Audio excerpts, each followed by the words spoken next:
It's the Real News Network. I'm Sharmini Pires coming to you from Baltimore.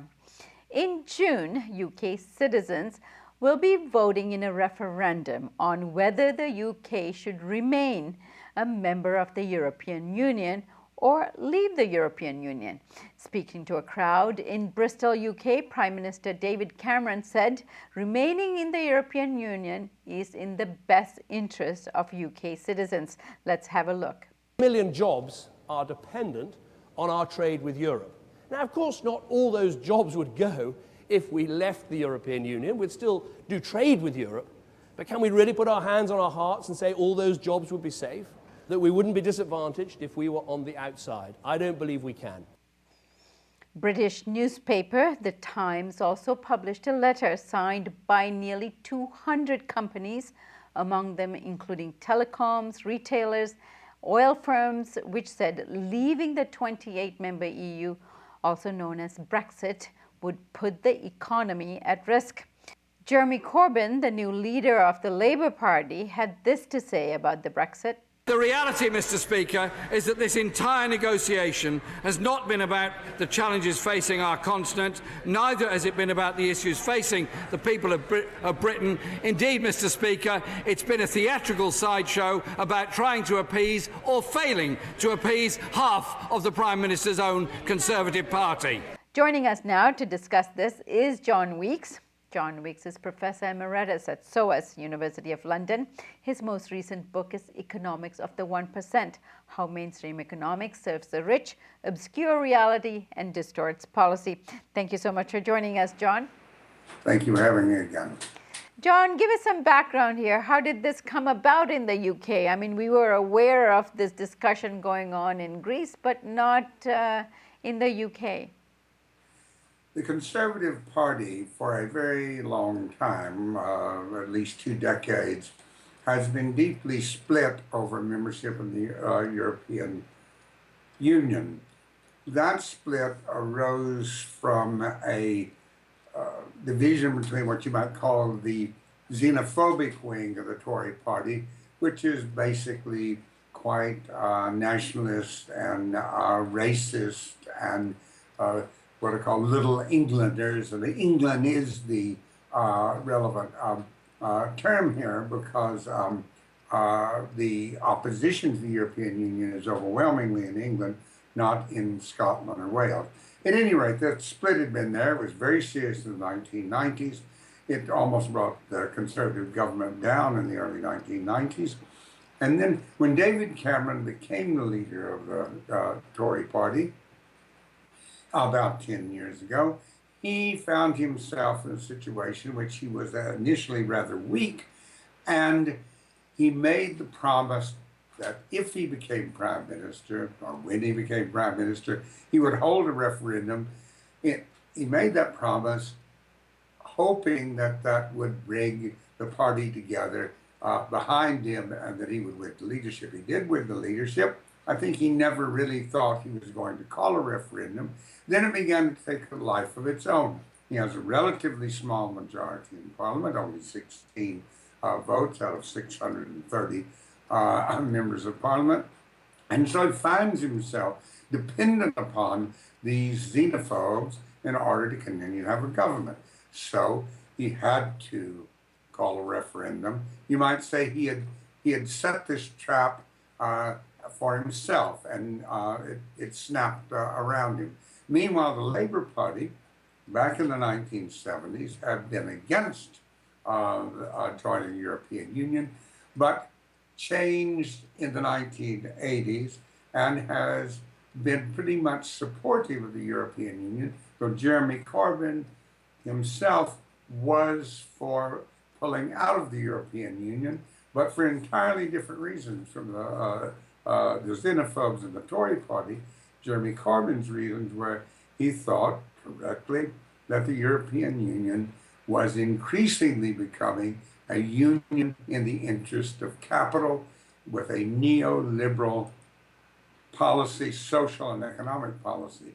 Now, he has switched his position, and I can talk about that more if you wish. Yes, please do. Jeremy Corbyn, I think when he became the leader of the Labour Party, which wasn't that long ago, only about 6 months ago, his position at that point was rather unclear. He, like David Cameron before him, when he became head of the party, he was in a rather weak position. Most of the members of parliament most of the Labour members of parliament do not support Jeremy Corbyn.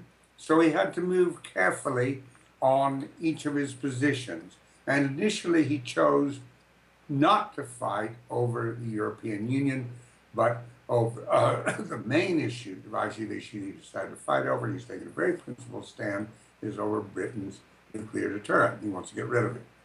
First of all, it's not a deterrent. But at any rate, now, as time has gone by since Jeremy became leader of the party, events have changed in Europe. You have now quite a few progressives in Europe who want to reform the European Union, and one of whom, who will be very familiar to your watchers, your followers, is Yanis Varoufakis. And Yanis Varoufakis knows Corbyn, and he also knows other members of the Labour Party leadership, and I think he has been somewhat influential in, along with people in the Labour Party, convincing Jeremy Corbyn that he should not be in favor of leaving the European Union. And so his position is stay in the European Union, but reform it.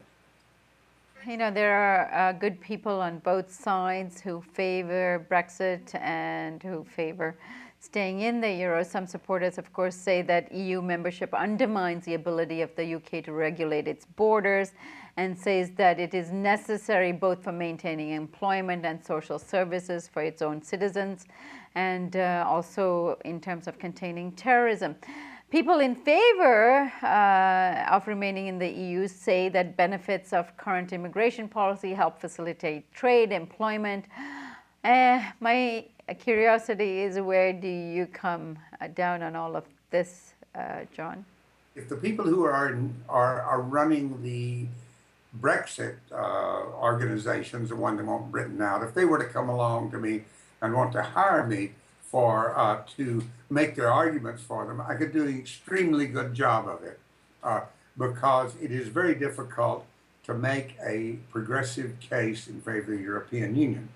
Having said that, I will now proceed to do so, because in fact I think it is likely, let me say that I am not set in concrete on this, but I think it is likely that I will support Britain continuing to be in the European Union. But it is a hard case to make. The European Union, the governance of the European Union, is a pretty nasty bit of work. I mean, it is an authoritarian system. It is not very democratic. We've seen in Greece that a completely ad hoc policy has resulted in, crushing the living standards of the Greek people. And that is through the influence of the German government and, you might say, the long-term neoliberal tendency within the European Union. Okay. Having said that, I will now say what I think are the more positive aspects of it, and I think that they are decisive. One is, if you were to speak to, and perhaps I can bring one of them along, someone from the gay and lesbian movement in Britain, they would be very favorable towards the European Union, because many of the gains of gay rights and rights of transgender people and that whole group as a whole has been the result of decisions of the European Court upholding the principle, which is in the Constitution of the European, or in the European Union treaties, of non-discrimination, and that the European Court has generally been much more progressive and enlightened on that issue than the British courts and other national courts. That's one thing. Second, the European Union's treaties still incorporate labor rights and workplace rights, which are much stronger than the similar laws in Britain. They're weaker in Britain because of all the Thatcher years and Tony Blair's years when he basically was refused to reform the Thatcher reactionary changes. And of course, the current government in Britain is very reactionary. I think that that is the main driver of Jeremy Corbyn's position. He believes that actually British workers, under current circumstances, would be worse off if we were out of the European Union. And I think that that's true. Having said that, these are pretty meager straws to clutch on. Maybe I mixed my metaphors there, but you get the point. I think that there are many drawbacks, and really those of us that are progressives who are in favor of continuing in the European Union have in mind a European Union as it could be, not as it is. Caroline Lucas, our really outstanding Green MP from Brighton, when she spoke a few nights ago, and she said, go and vote for the European Union that you want. Now, of course, that's a bit of a weak argument because you can say, yeah, but I'm voting for the one we got. But I think it is possible to reform it. And so that's the position I'm most likely to take. All right, John, we'll be riding this issue and referendum coming up with you. I hope to have you back very soon. Well, thank you very much. And thank you for joining us on the Real News Network.